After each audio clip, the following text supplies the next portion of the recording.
जय गुरु जी। प्रणव के वाचार्थ रूप सदाशिव के स्वरूप का ध्यान, वर्णाश्रम धर्म के पालन का महत्व, ज्ञानमयी पूजा, संन्यास के पूर्वांग भूत नांदी श्राद्ध एवं ब्रह्म यज्ञ आदि का वर्णन। श्री स्कंद ने कहा, महाभाग मुनीश्वर वामदेव, तुम्हें साधुवाद है, क्योंकि तुम भगवान शिव के अत्यंत भक्त हो और शिव तत्व के ज्ञाताओं में सबसे श्रेष्ठ हो। तीनों लोकों में कहीं कोई ऐसी वस्तु नहीं है जो तुम्हें ज्ञात ना हो, तथापि तुम लोक पर अनुग्रह करने वाले हो, इसलिए तुम्हारे समक्ष इस विषय का वर्णन करूँगा। इस लोक में जितने जीव हैं वे सब नाना प्रकार के शास्त्रों से मोहित हैं।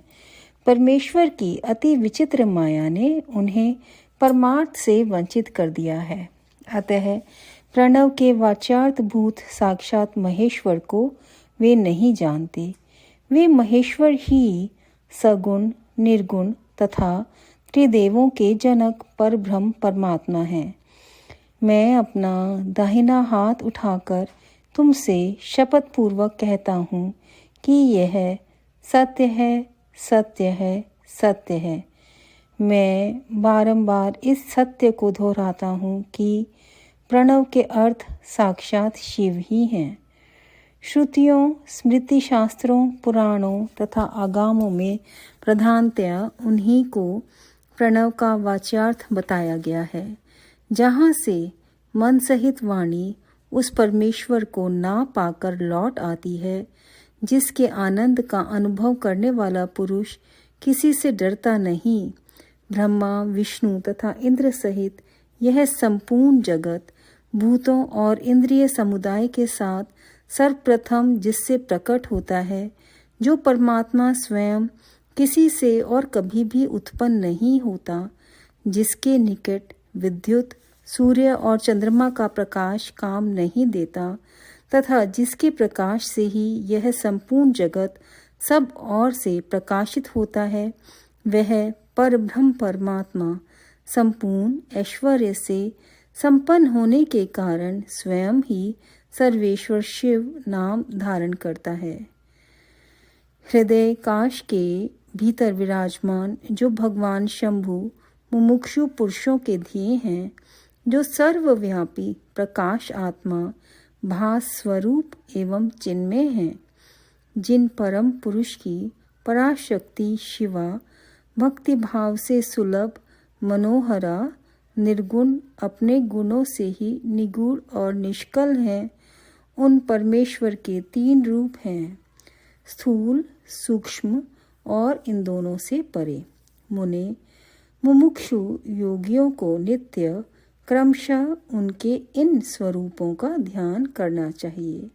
वे शंभु, निष्कल, संपूर्ण देवताओं के सनातन आदि देव, ज्ञान, क्रिया, स्वभाव एवं परमात्मा कहे जाते हैं। उन देवाधिदेव की साक्षात मूर्ति सदाशिव है। ईशान आदि 5 मंत्र उनके शरीर हैं। वे महादेव जी पंचकला रूप हैं। उनकी अंग कांति शुद्ध स्फटिक के समान उज्जवल है। वे सदा प्रसन्न रहने वाले तथा शीतल आभा से युक्त हैं। उन प्रभु के 5 मुख, 10 भुजाएं और 15 नेत्र हैं। ईशान मंत्र उनका मुकुट मंडित मस्तक है। तत्पुरुष मंत्र उन पुरातन प्रभु का मुख है। अघोर मंत्र हृदय है।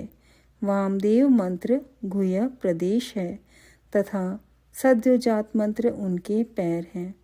इस प्रकार वे 5 मंत्र रूप हैं।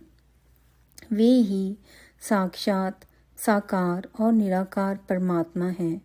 सर्वज्ञता आदि 6 शक्तियाँ उनके शरीर के 6 अंग हैं।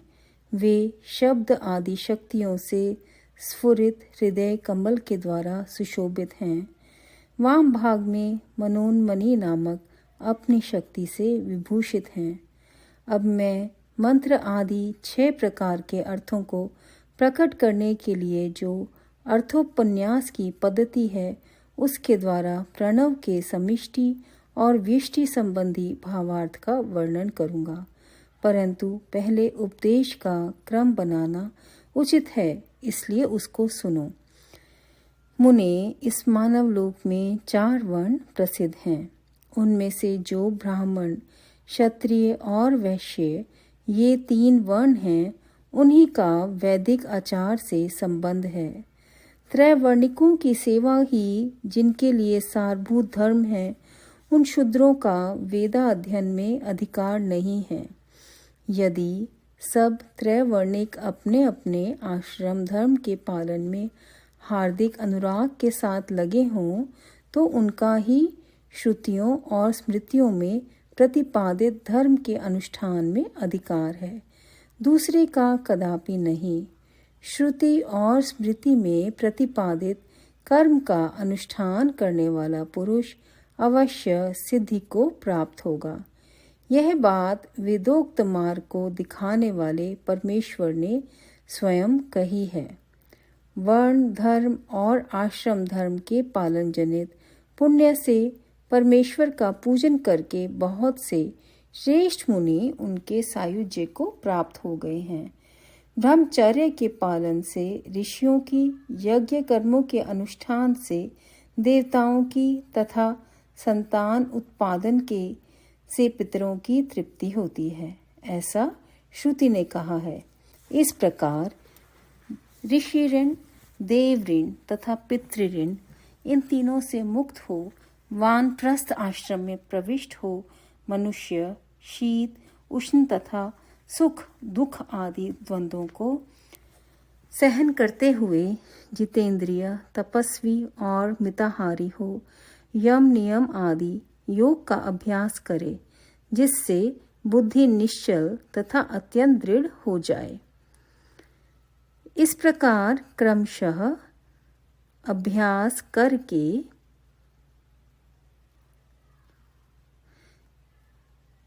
शुद्धचित हुआ पुरुष संपूर्ण कर्मों का संन्यास कर दे।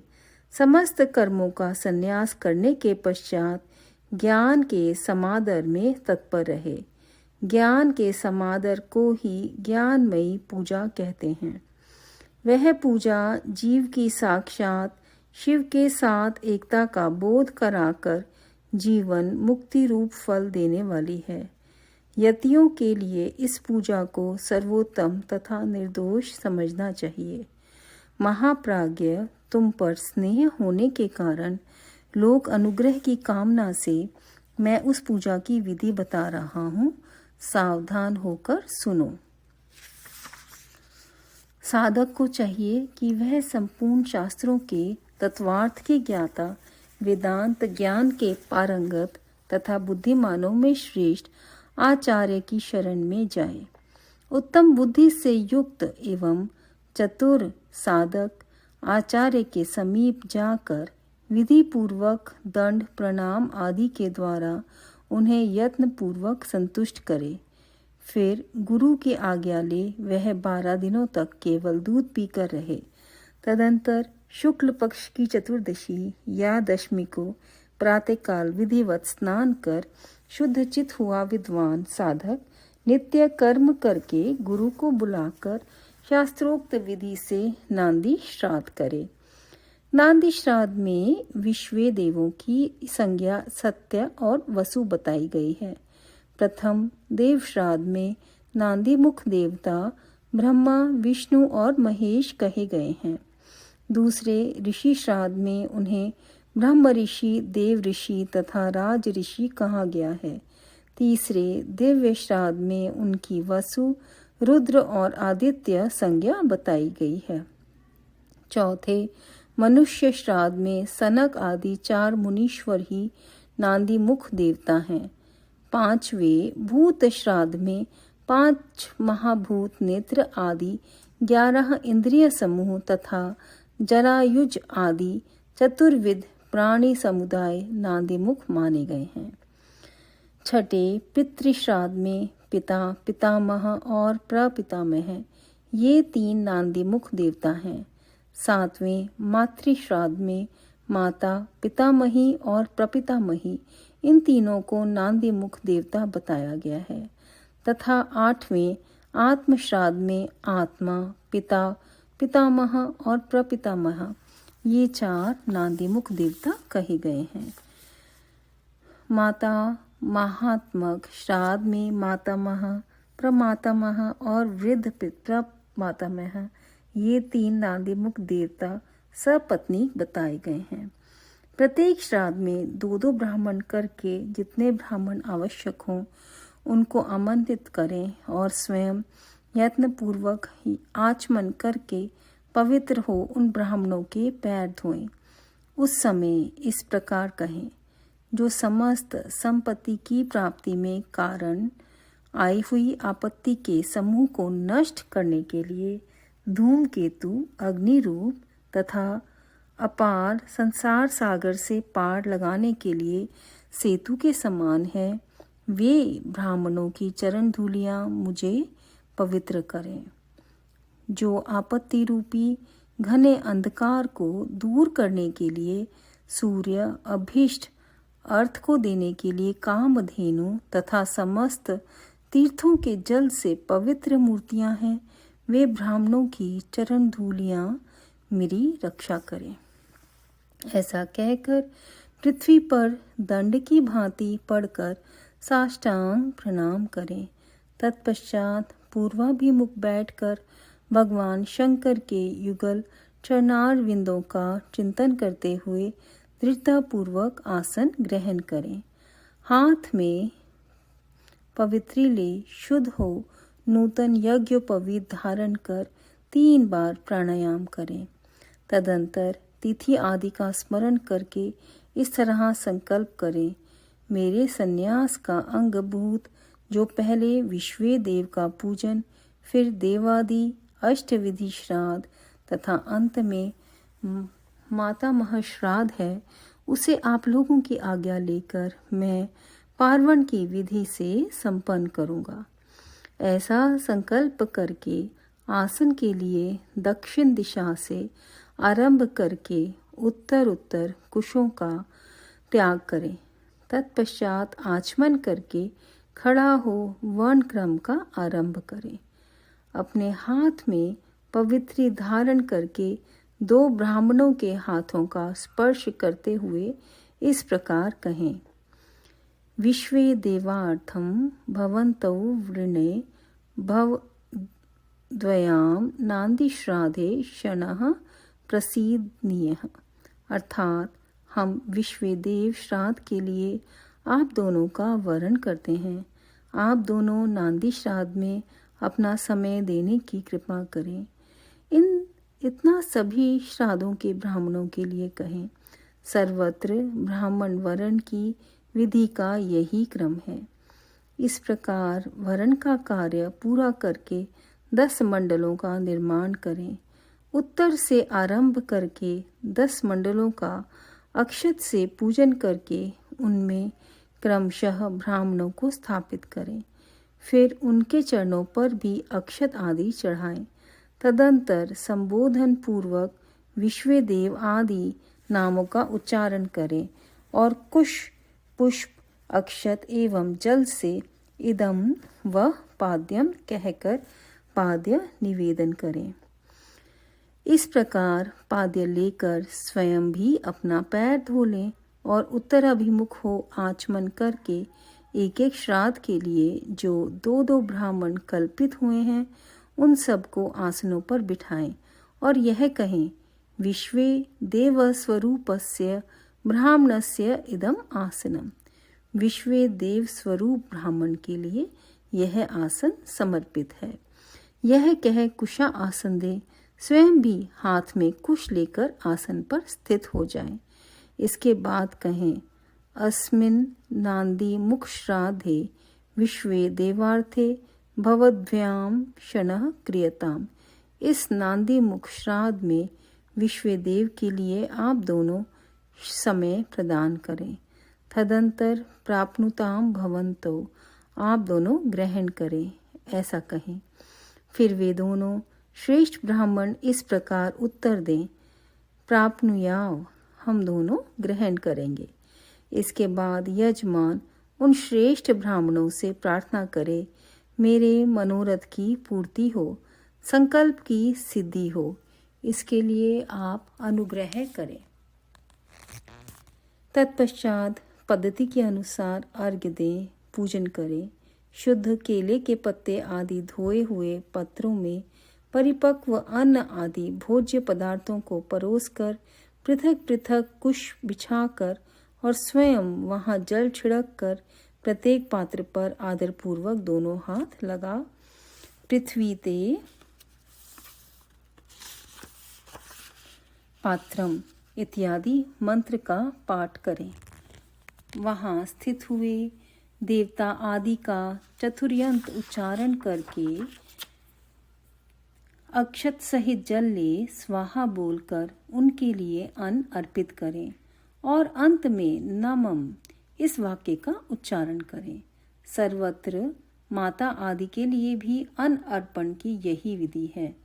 अंत में इस प्रकार प्रार्थना करें, यत्पाद पद्म स्मरणाद यस्य नाम जपादिदपि न्यूनम कर्म भवेत् पूर्णम तम वंदे सांबमीश्वरम।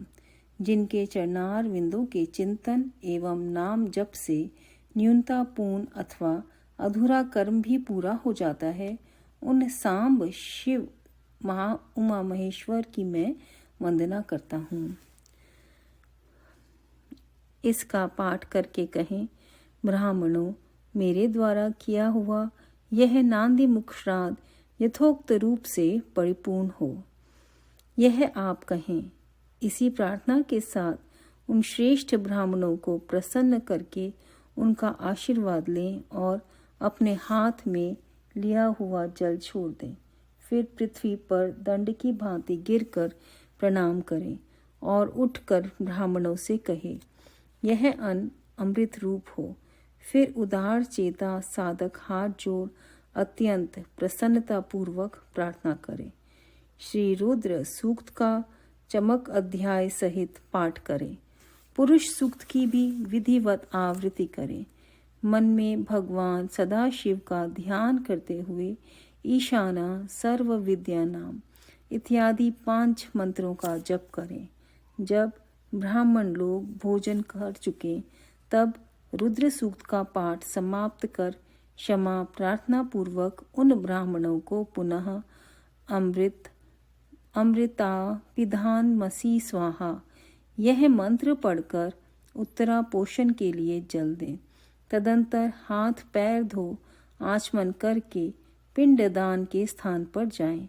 वहां पूर्वाभिमुख बैठकर मौन भाव से 3 बार प्राणायाम करें। इसके बाद मैं नंदी मुख श्राद्ध का अंगभूत पिंडदान करूंगा। ऐसा संकल्प करके दक्षिण से लेकर उत्तर की ओर 9 रेखाएं खींचें और उन रेखाओं पर क्रमशः 12-12 पूर्वाग्र कुश बिछाएं। फिर दक्षिण की ओर से देवता आदि के 5 स्थानों पर चुपचाप अक्षत और जल छोड़ें। पितृवर्ग के 3 स्थानों पर क्रमशः अक्षत जल छोड़कर नवे माता महद आदि के स्थान पर भी मार्जन करें।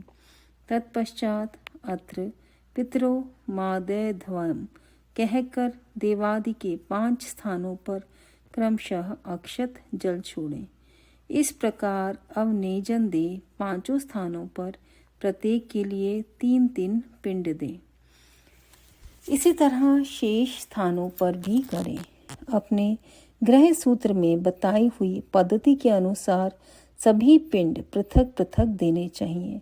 फिर पितरों के 7 गुणने के लिए जल अक्षत अर्पित करें। तत्पश्चात अपने हृदय कमल में सदा शिवदेव का ध्यान करें और पूर्वोक्त यत् पाद पद्म स्मरणात् इत्यादि श्लोक का पुनः पाठ करके ब्राह्मणों को नमस्कार पूर्वक यथाशक्ति दक्षिणा दें। फिर त्रुटियों के लिए क्षमा प्रार्थना करके देवता पितरों का विसर्जन करें। पिंडों का उत्सर्ग करके उन्हें गौओं को खिलाने के लिए दें अथवा जल में डाल दें। तत्पश्चात पुण्य वाचन करके स्वजनों के साथ भोजन करें।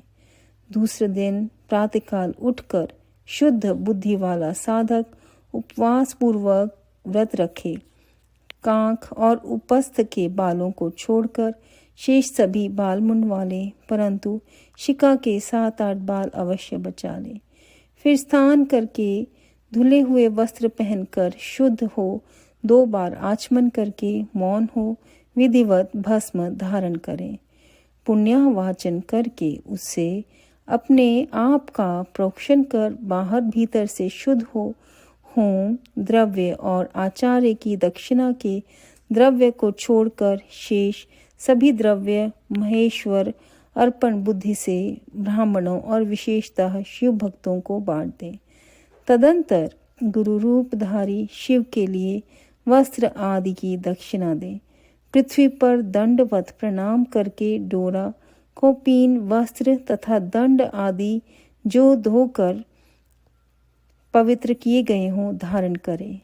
तदंतर होम द्रव्य और समिधा आदि लेकर समुद्र या नदी के तट पर, पर्वत पर, शिवालय में, वन में अथवा गौशाला में किसी उत्तम स्थान का विचार करके वहां बैठ जाएं और आचमन करके पहले मानसिक जप करें।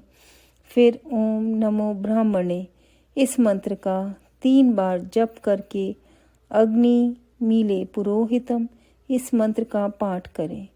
इसके बाद अथ महाव्रतम अग्निर्वै देवानाम एतस्य सामान्या ओम इषे तोर्जे त्वा वायवस्त अग्न आयाहि वीतये तथा शन्नो देवी रभिष्टये इत्यादि का पाठ करें।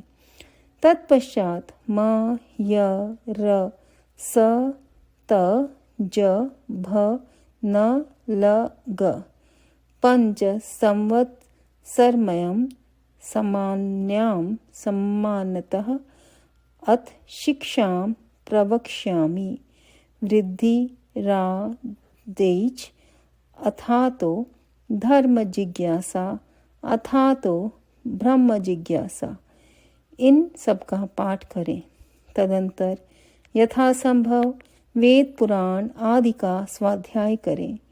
इसके बाद ओम ब्रह्मणे नमः, ओम इंद्राय नमः, ओम सूर्याय नमः, ओम सोमाय नमः, ओम प्रजापतये नमः, ओम आत्मने नमः, ओम अंतरात्मने नमः, ओम ज्ञानात्मने नमः, ओम परमात्मने नमः इत्यादि रूप से ब्रह्मा आदि शब्दों के आदि में ओम और अंत में नमः लगाकर उनके चतुर्थे अंत रूप का जप करें।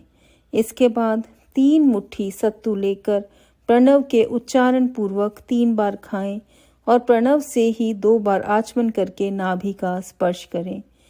उस समय आगे बताए जाने वाले शब्दों के आदि में प्रणव और अंत में नमः स्वाहा जोड़कर उनका उच्चारण करके यथाह ओम आत्मने नमः स्वाहा, ओम अंतरात्मने नमः स्वाहा, ओम ज्ञानात्मने नमः स्वाहा, ओम परमात्मने नमः स्वाहा, ओम प्रजापतये नमः स्वाहा इति ही।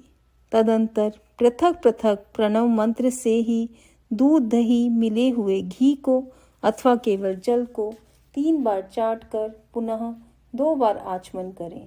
इसके बाद मन को स्थिर करके सुस्थिर आसन पर पूर्वाभिमुख बैठकर शास्त्रों का विधि से 3 बार प्राणायाम करें। यहाँ पर अध्याय 12वां समाप्त होता है संगत जी। और इसमें काफ़ी विधि विधान बताए गए हैं। थोड़ा सा समझ आना मुश्किल है। इस जो गुरुजी ने हमें शिवपुराण करने के लिए बोला है, पढ़ने के लिए बोला है, लेकिन उन्होंने हमें कर्म कांड से दूर रहने के लिए बोला है। तो गुरुजी की आज्ञा से बस हम ये शिवपुराण सुनेंगे और मुझे नहीं लगता कि हमारी कुछ शक्ति में है। जो भी उनको हमसे करवाना होगा वो अपने आप ही अपने शिष्यों से करवा लेंगे।